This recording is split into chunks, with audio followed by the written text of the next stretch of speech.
So the other day my friends and I were talking, and my friends gave me a sensational piece of news. Sorry, I can't share that with you, but they gave me a sensational piece of news. I was shocked and my reaction was, go away. And you know what? They actually went away. Well friends, when I said go away, I was taken aback. I couldn't believe it. I was like, go away, this is not true. Yes, this is what we are going to learn in today's lesson, double meaning phrases. Now, what are double meaning phrases? These are phrases that we use in our daily conversation, but when we use them, they have a completely different meaning. Okay, so it's important to understand what they actually mean and don't go by the words literally used in the sentence.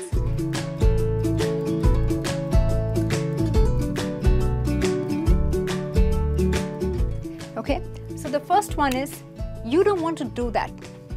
Now imagine I'm giving advice to a friend of mine, and he has really upset his girlfriend. And then he doesn't want to put in a sorry message, and I tell him, John, you are going to upset her even more. You don't want to do that. Now when I tell him you don't want to do that, it does not mean that I don't want him to do that. It actually means he shouldn't do that.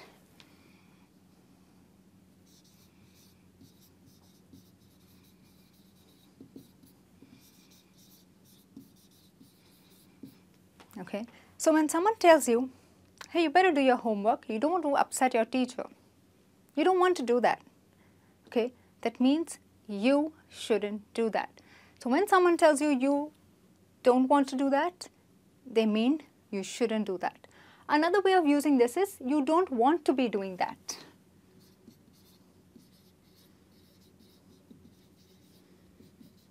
Okay, so both mean the same. It means you shouldn't do something. Well, the next one is, he can't help himself. Or in my case, I'm going to tell you, I can't help myself. Now, I have a big chocolate cake at home, and every time I go near the fridge, I open my fridge, I take out the chocolate cake, and I always have a slice of it. Though I'm on a diet and I'm not supposed to be eating too many sweets, I just can't help myself from doing that. So it doesn't really mean help, but what it means is I can't do much about it. So when you can't resist yourself from something, it means you can't help yourself. In my case, I can't help myself from eating that piece of cake.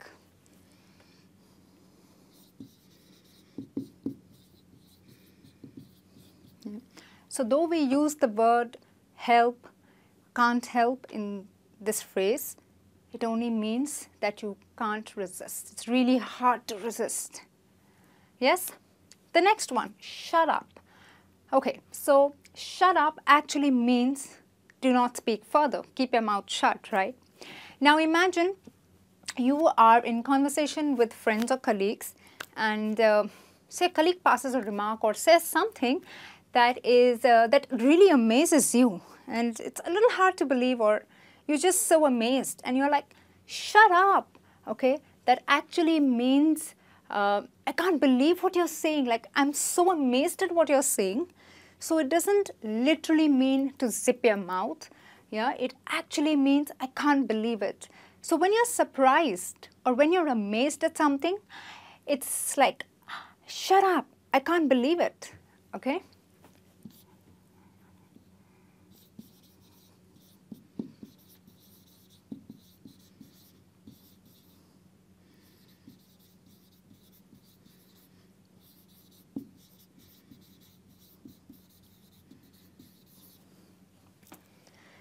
The next one, I see. So you explain something to your boss and you really explain why you are late to work and how you started late, and then there was traffic, and then your car just broke down. And after the entire explanation, he says, okay, I see. Now, I see doesn't mean that he is actually looking, or he has a sense of vision at that moment. But when he says, I see, it means that, okay, I understand.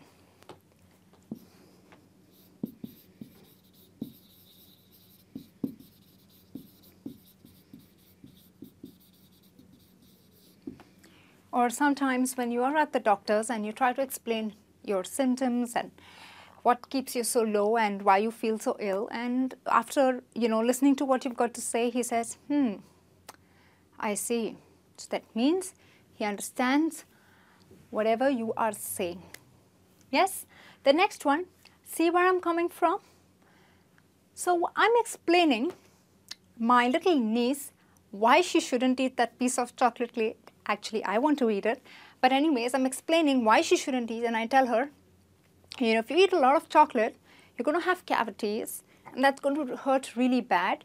And then you need to go to the dentist, and to get your cavity treated or to get it filled is really painful. And she looks at me, and I'm like, see where I'm coming from? So I'm trying to tell her, now you understand why I'm saying what I'm saying. So when you use this, or when someone uses this phrase, it doesn't mean the place that he is coming from.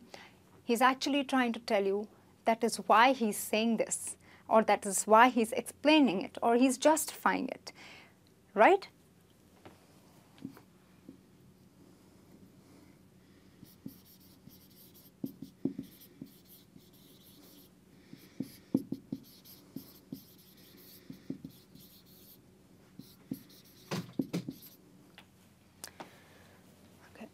So the next one says, you may want to.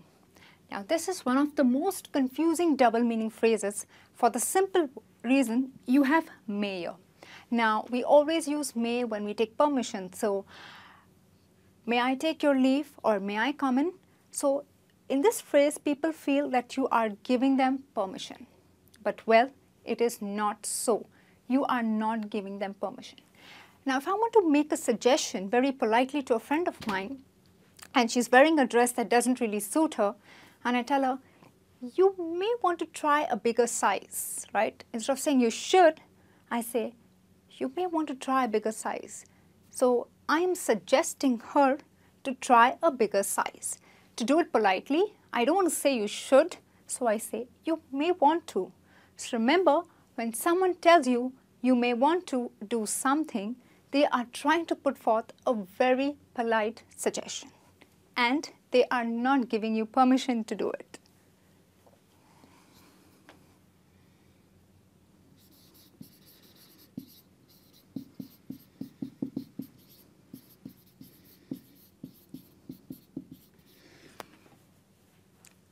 The next one says, tell me about it. Okay. So a friend of mine suffers from sinusitis like I do. And the other day she was explaining how bad and how terrible her day went with all the pain and the terrible headache that she had. And she went on, and I told her, tell me about it. And she continued telling me about it. I didn't mean to tell her to tell me more about it. What I meant is, I've been there, done that, I've experienced it, I've faced the same thing. So when someone tells you, tell me about it, they don't mean that you need to tell them more about it. What they mean to say is, they actually know what you're talking about because they have experienced similar or the same thing. So remember, don't continue. When someone says, tell me about it, they actually know what you mean, or they actually know what you are facing because they've had a similar experience.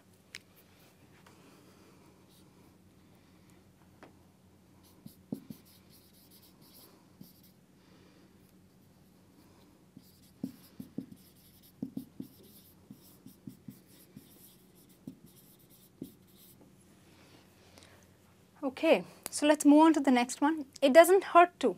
Now, don't relate this hurt to pain or something that's painful.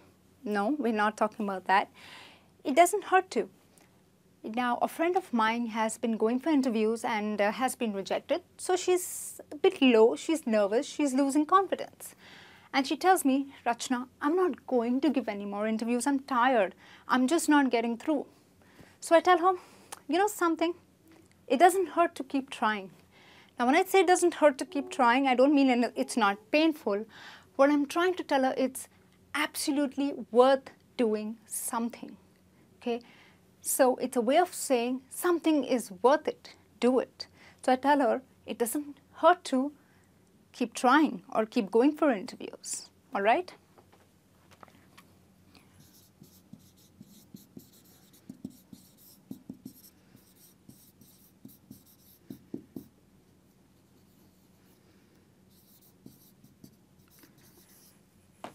Well, and the last one, how you find this. So the other day, my friend took my advice seriously, and when I told her it doesn't hurt to keep trying, after a week she went for the next interview, and then when she came back with the job description and she had an offer kind of thing, she was invited for an interview, and she asked another friend of mine, how do you find this? So she shared the description, and the other friend of mine said, how do you find this? She asked her, how do you find this? And she joked and said, I went to the placement agency, yes, and they got in touch with me and they had this requirement. Well, that is not the answer, right? She was joking. She was just pulling her leg. So when someone says, how do you find this? They want to know, what do you think about this? So, well, we suggested that she should go for the interview, right? So when you say, how do you find this or how you find this, it means, what do you think about it? What are your thoughts? What's your opinion? All right?